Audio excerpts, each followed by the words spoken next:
Christmas, 1984. It was a week until Christmas.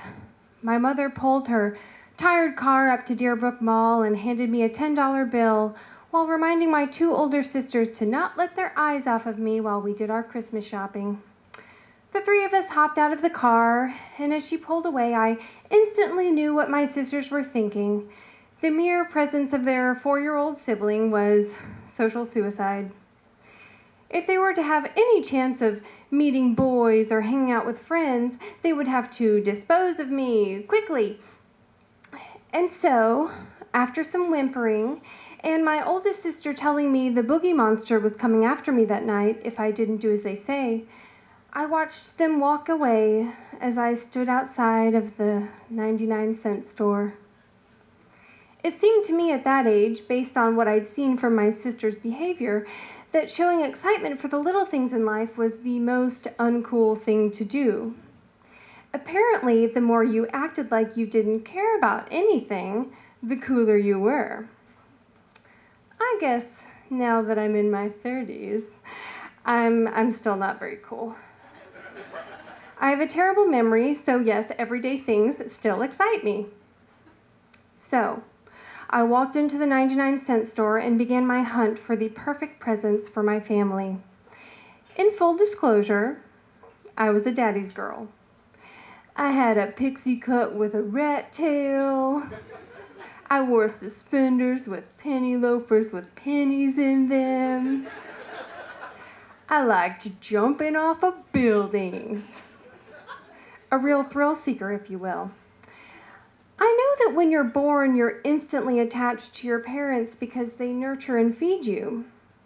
But I think the day my dad became my hero was when he pried a never-ending gobstopper from my throat as I was choking on it, blue in the face, and the Heimlich wasn't working. Or perhaps it was the time I got on top of the restaurant he owned and we lived in, and one of his employees frantically rushed into the kitchen yelling, "Mr. Brach, your daughter is on the roof again and she's going to jump!" Just like a movie, he ran out as I was jumping and caught me. My dreams of flying were so vivid. I knew I could do it. And to this day, I've never broken a bone from any of my leaps of faith. It was easy finding presents for Vanessa, Danielle, and Mom, but Dad was more difficult. It probably would have been easier to find him a gift if I had $1 million or owned the world. I'd just give those to him.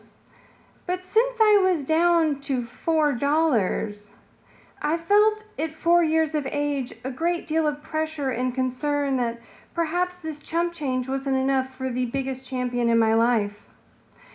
I scoured each row, aisle, and shelf for what seemed like hours, and I felt defeated.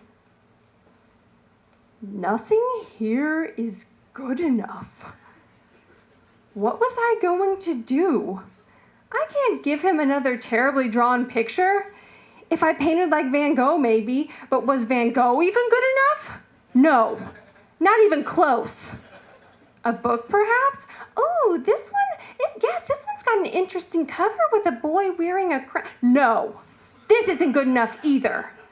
My father's stories were the best I'd ever heard.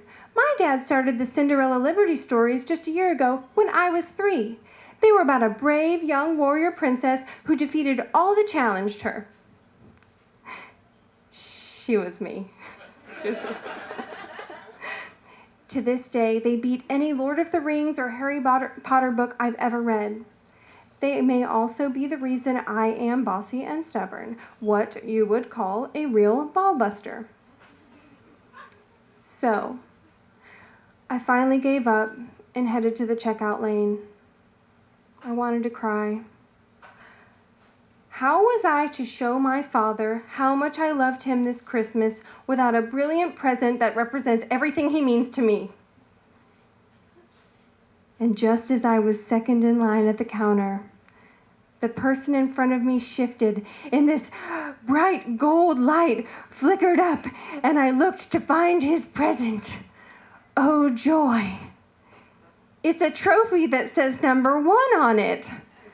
That's my dad. My dad is number 1 and everyone else is second. Thank you, God. Thank Thank you, world. Thank you, tall man, for shifting in line. I had the register clerk grab the trophy for me. She gave me a puzzled look, but proceeded to ring up each of my gifts and place them in a plastic 99-cent store bag. My sisters came for me shortly after, embarrassed that they even had to escort me from that point on.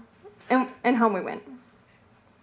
The day before Christmas, I lazily wrapped my sister's presents and saved my dad's to be wrapped last.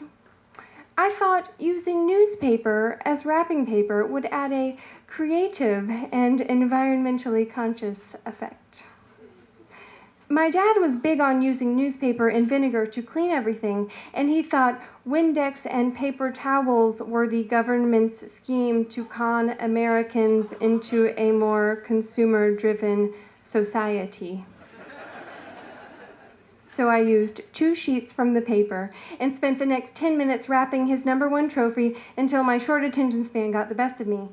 And I laid the present under the Christmas tree and went about my day.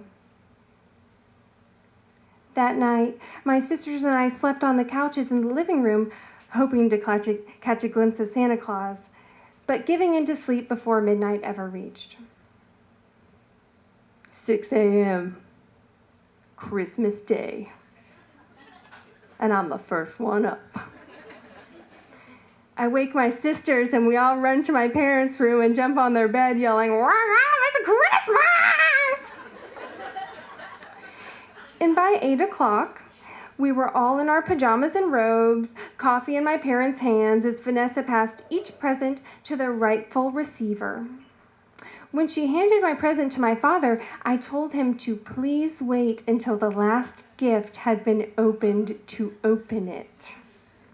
I wanted the excitement to peak and to make sure that everyone in the room had nothing else to do but watch his face beam as he unwrapped my present. I also wanted my cool sisters to know that I loved him more than they did, so there. What seemed like an obscene amount of time passed, and I was grateful for all my presents, but I just wanted my dad to open his. And finally, that time came. I held my breath. My body tingled with a rush of energy and anticipation as my father finally unwrapped his gift and then slowly proceeded to wrap it back up. My sisters and Mom yelled, "Show us, what is it?" Danielle, my oldest sister, grabbed for the present, and my dad, whose face had grown red and angry, yelled for her to stop just as she pulled out my gift. There was an instant of silence before the entire room, aside from my dad and a mortified me, began to howl with laughter. The walls shook with laughter. My mom and sisters were hysterical, and I began crying. Why were they making a mockery of me? This is not funny. I didn't want to upset my father. What is going on? My dad yelled at them. I can't remember what he said. I was crying too much. He held me in his lap and hugged me, and we cried together because although the trophy didn't say what I thought it did, he knew what I was trying to tell him. I never saw the trophy again, and no one told me what it said for years to come. Until one day, about 14 years later, my mom told me what it said. World's #1 prick.